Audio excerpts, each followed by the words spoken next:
Hebu enda hapo admission. Gani hapo admission number ama?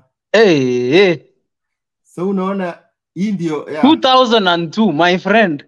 Hii ndio shule iliapproviwa 2002 shule. Oh, okay. Yangu mimi ni nini? 2010. Mpaka Okay. So, unaona mimi nilipewa 12 months. Yeah, ndio nashangaa ulipewa 12 months. Sasa ndio unajua naambianga watu story wanasema ati ni story zangu ni za ku make up. Yaani kumbe Marekani ilikuwa kama Australia kitambo. Whereby unaweza enda anytime you feel like, bora umeshapata visa. Unaona hapa mimi niliapply program gani? General Studies. Graduate na degree. Mimi by the way shule wakinini walikuwa wamekuja wakaniambia awadhani nitapata visa kwa sababu no. The thing is kitambo vitu haikuwa strict. Naona kitambo they didn't care. Ndio naambianga watu hapa. The more Kenya tuna mess up our issues, the more tunajiharibia. Kitambo hapa Marekani hata hiyo story na 20 hours a week haikukua. Ukisikia na watu wenye walikuwa huku 2005 na kurudi nyuma, watakwambia walikuwa wanachapa job freestyle. But with the time, kwa sababu tunaendelea tukijiharibia, tutajiharibia vitu mingi sana. Unaona kama hapa mimi yangu ilikuwa nasema tuition 12,000, living expenses. Haijawahi badilika, imagine. It's just the same. Haijawahi badilika. Imebadilika tu kidogo. Hiyo ndio ilikuwa I-20 yangu walinipea. Wow. Unajua niliingia pale embassy, one of the swali waliniuliza ni kwa nini mbona unafanya non degree? Unajua sasa non degree wewe yani hata ni very haujielewi.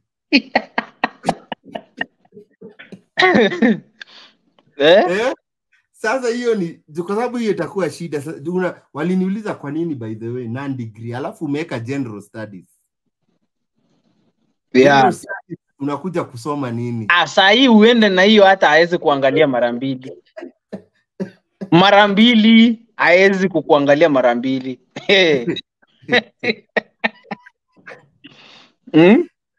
No, lakini shule by the way walisema kwa sababu wewe ujanini itakuwa shida sana wewe kupata visa. Hata hiyo siku kuna watu students wengi tulienda nao walinyimwa. Hiyo nini? Kwa sababu unajua hii unafaa hata degree unaenda kufanya hivi. Sasa wewe unaenda mimi sijui ile kitu naenda kufanya. Wewe ulipata bahati. Hiyo embassy yako, huyo mtu alitoka maybe alikuwa anafurahi asubuhi. Sinaambianga watu pia wasidhani wase wenye wako embassy ni binadamu. Maybe anaweza amuka hiyo asubuhi ako na mood mzuri. Ako tu anapea kila mtu. Na maybe hiyo siku uko ni perfect, wewe sio perfect, akupei. They are all human beings. So wewe umenini umetumiwa I-20 umetumwa mpaka kwenyu. Umenini ulianza kulipa service ama nililipa vile nilipata I-20 sasa. Nikalipa service. No, sikulipa service kwanza. Nilianza kuangalia kwanza matarehe kama zinapatikana. Pale kwa appointment. Sasa hapo ndio kulikuwa na issue. Unaona hiyo time ya 2021 after COVID, vitu zilianza kuwa screwed up kabisa. Hiyo time. So mimi nikaangalia appointment, naangalia the next available appointment was like the next year March. So what I did, nikasema kwanza let me deal with DS160. Nikasema wacha niachane kwanza na appointment. Wacha ni deal na hii DS160 hadi ikue perfect kabisa. So hapo naambianga watu, and I want to really on this thing. Kitu inakupea visa ni DS-160. Wewe kuenda pale kwa dirisha, hiyo ni formality. Hiyo ni formality tu. He wants to confirm the information that you are giving ikuwe ni wewe ndio ulifanya. Akona marking scheme pale. Yes. Naambianga watu sana. Hiyo DS-160 ndio it will determine. So mimi nikisikianga msee akipea agent amfilie DS-160 na umhurumia tu. Because you don't know anything. Ujui chenye agent ameandikwa hapo. Wewe unaenda pale unaongea vitu zako inaenda miss, unatoka ukilia una blame watu. Una blame watu nini? Na ni shauri yako, you don't care about the process goes. Na naambianga mtu, if you really want to get an American visa, do it for yourself. Uelewe the process. Uingie hata uchokore uangalie Department of State. They have stated all those requirements ya kupata US visa. Rudia tena hiyo kwa sababu mimi nimejaribu kuambia watu hiyo kweli hawasikizi. DS-160 ndio ile ndio kitu utaenda kufanywa. Hakuna kitu atauliza that is outside the scope of what you have given the immigration officer. I normally say that. Alafu mtu amepatia agent amjazie. Yes. Ajui ile kitu agent alijaza. Yes. Kwa sababu kwa DS-160 kuna your educational background, employment background, na pia other than employment background. Kuna mahali hapo inakuuliza are you employed? Unasema no. If you say no, itakwambia explain. That is the opportunity for you to give yourself explanation. Why you are going for this program. Why, what motivated you to go to this program? Jieleze. So that is the point whereby ukiona umeandika hiyo hapo explanation vizuri, atatumia hiyo points kukuuliza maswali. And it will be very easy for you to communicate with the immigration officer. I can say this, mimi sikuulizo bank statement nikienda embassy. Haikufikia hapo.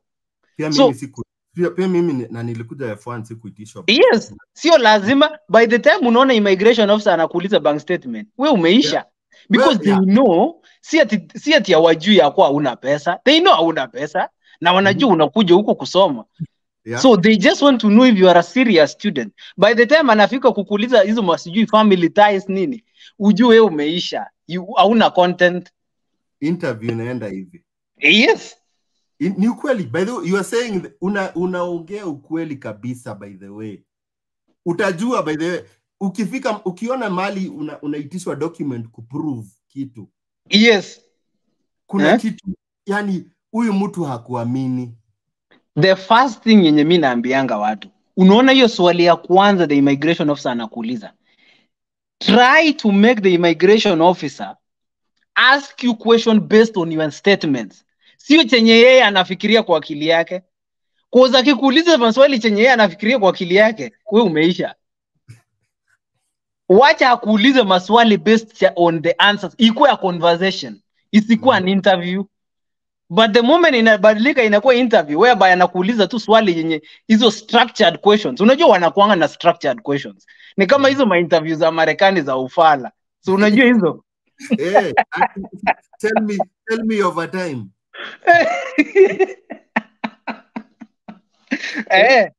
Anakuuliza tell us how do you cope up with stress. Hizo ni maswali za kawaida.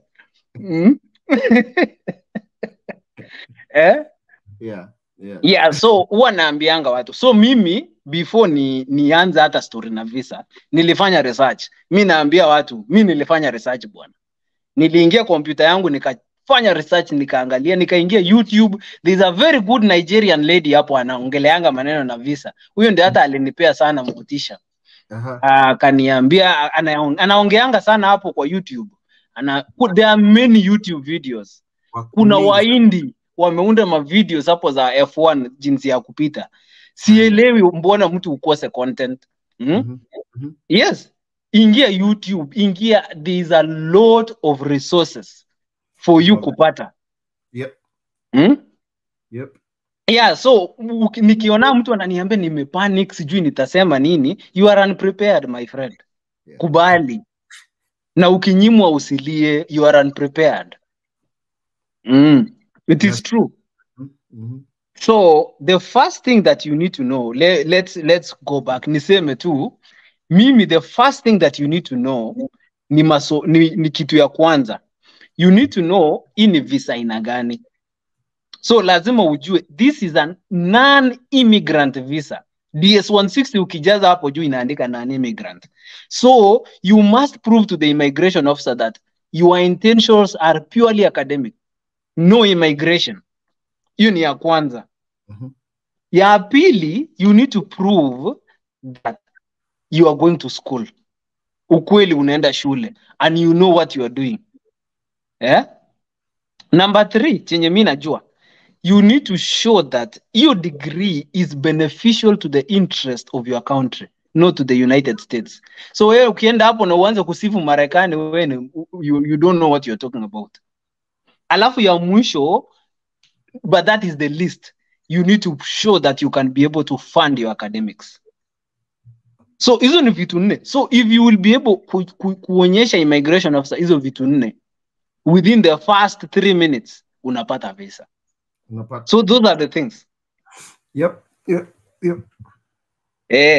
So interview mimi, so my interview, before hata tuongele story na interview, so mimi nilikuwa najua ya kuwa niko na undergraduate.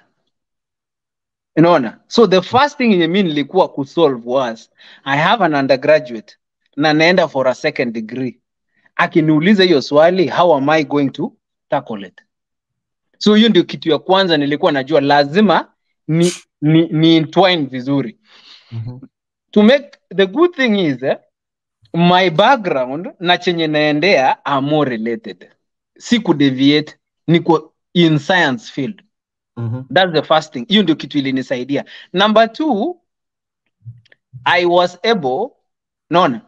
was able before nikuje niende embassy, nilikuwa nisha download transfer credit report from UND. Okay. So I was able to download the transfer credit report from UND. Na nikashika hiyo document na nilikuwa nimeongeza na I-20 nikienda nayo embassy. So when I was typing my I-20 in my DS-160, mimi niliweka hiyo information yote. Niliweka information ya kuwa I got a program in UND, iko na 4+1 route.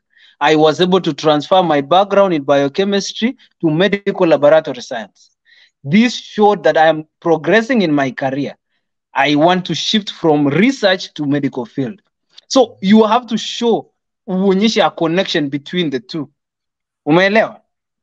So hiyo kitu ilinisaidia. Alafu number 2, mimi nilikuwa nimefanya experience internship ya county ilinisaidia nikiwa hospitali. So mimi I was able to create a case study, nikasema ya kuwa when I was working at Kapsabet County Referral Hospital, I realized that patients used to wait in the queue for a very long time without being served. And this really created a gap that there is a crisis in healthcare in my country. So I wanted to go there, get that degree and come back because they really need me. I want to be among the part of the team that will make a difference in the field of healthcare. So lazima ukue so eloquent on what you're saying, so that huyu mtu aweze kuona ya kuwa you're serious. Hiyo unasema kwa interview? Yes. Na hiyo information yote mimi niliwaambia ilikuwa kwa DS-160. Umejaza kwa DS-160? So nilikuwa tu na download vitu nilikuwa najua kwa DS-160. So mimi niliandika vizuri kwa DS-160, niliandika my 4 years degree na nikaweka experience yangu ya kazi vizuri penye nimekuwa KEMRI, nimekuwa Kapsabet County Referral Hospital, alafu after hapo ndio hiyo mimi naenda shule. So mimi sikuwa na gaps, to be sincere. I didn't have any gaps. I graduated 2018 ikiisha. Nikaingia internship the whole of 2019 hadi 2020. From 2020 ikiisha ndio hii nimeingia naenda shule. So sikuwa na gap in my resume. So that's another thing yenye inaweza kukusaidia. Naambia watu make sure ya kuwa una gap in your. So mimi nikisikianga watu wanasema feature hii degree, usiseme uko na degree, feature nini, unajiletea shida. Maswali za the moment you start lying to the immigration officer, that wewe umeisha. Unakuwa shida. Yeah, so mimi nilifika hapo ilikuwa saa 2:15. I was very confident, nikafika hapo akaniuliza tu why are you going to UND? Because I'm very sure that was the first thing. Nilikuwa najua lazima ataniuliza. Because hakuna, niko sure maybe in the whole week hajaona or even the whole year hajaona mtu wa UND. Ati wiki na hiyo karibu mwaka mzima hakuna mtu. Yeah, so mimi nilimchapia vizuri sana. So mimi, the good thing nilikuwa nimeshajua what that program is. So mimi nikamwambia University of North Dakota has a very unique program that goes with my goals. They have this unique program that is 4+1 program that I was able to transfer my undergraduate credits to medical laboratory, and I can be able to expedite my studies. So akaniuliza, oh, you have transferred your credits, what shows you have transferred? Ndio hiyo. Nikamuonyesha immediately. Akaona hivi akasema, oh, this is good. Akaniuliza, so what about this medical laboratory, what is it? Mimi nikamchapia vitu zangu hapo vizuri sana vile nilikuwa nimepanga maneno na hiyo healthcare. Haikuisha, ikaishanga tu hivyo akiniambia leta passport. 2 questions. Yeah. Akaniambia tu leta passport. Ulisikia aje? Ilikushtua vile ulisikia amekwambia umepata? Mimi unaona vile alihesitate. Unajua sasa vile after nimemaliza hiyo statement ya pili akanyamaza na kuangalia kompyuta. So kumbe mtu anaona chenye unasema na chenye nimeandika. Ndio naambianga watu hiyo DS 160 ni amani. Sasa hapo roho inapiga bwana, ujui chenye atakwambia next. Yeah, so alafu akaniambia tu okay. Akaniambia leta pass. Hiyo time story na hizi pink slip haikukua. So ulikuwa unaambiwa saa hiyo visa approved, ana shout. Saa hiyo ana shout visa approved. Na akanipea. Hivyo tu. That is it. So my journey was that simple. Ulikuwa kama mimi, nilikuwa ukiniangalia uso niko very confident, lakini mwili inaisha.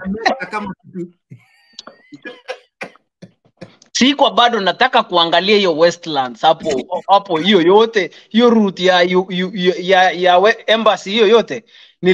Nilishika nini Uber kuanzia hapo hadi afya center. Nishike North Rift niende nyumbani.